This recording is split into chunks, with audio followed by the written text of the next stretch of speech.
আপনি ভালো আছেন তো আন্টি? আরে থাক মতে থাক তো বোনকে ফোন করে করে হাবি গেছি তো লজ্জা কিসে এবারে আসবে বেড়াবা খাবা মিবি আর বিটি হ্যাঁ খাস চলে এসছে। ভালো আছে বাপ? হ্যাঁ আঙ্কেল, আপনি ভালো আছেন? হ্যাঁ হ্যাঁ, তোর সামাদের মতো দেখতে হয়েছে। এবারে রাব্বুর মতোই হইছে যাও বাপ যাও, ঘর উঠে বসো।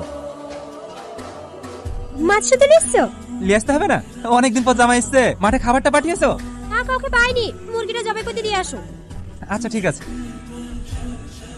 বললি কেন কি করলো প্রিয়া ওকে ফাঁসালি কেন তাই বল যে কোনো আমাকে প্রিয়া ভাবছে বিয়ে করে ফেলবি কি বিয়ে করবো রাখতে ছাড় ছোটবেলা থেকে তোর সাথে বিয়ে ঠিক হয়েছে তোকে বিয়ে করতে হবে আমি এখনই মামিকে কি সব বলে দিচ্ছি তুই আমার লক্ষ্মী বোন না তুই তো আমার সব থেকে কাছের বন্ধু তুই হেল্প করবে না তো কে করবে বল রাজকে তো ভালো করে চিনিস তুই বিয়ে ঠিক হয়েছে শুনে কথা বলা বন্ধ করে দিছে আবার ওর সাথে ঘুরতে দেখলে একবারে ব্রেকআপ করে নেবে আমি রাজকে হারাতে পারবো না তো আমি কি করবো তুই আকাশকে বিয়ে করতে চাইছিস রাজকে ভালোবাসিস বাড়িতে বলে দিবি তুই তোমাকে ভালো করে চিনিস ছোটবেলা থেকে বিয়ে ঠিক হয়ে আছে এখন যদি বিয়ে করবো না বলে গলা টিপে মেরে দেবে আমি তোর লেগে বলে পাঠাতে পারবো না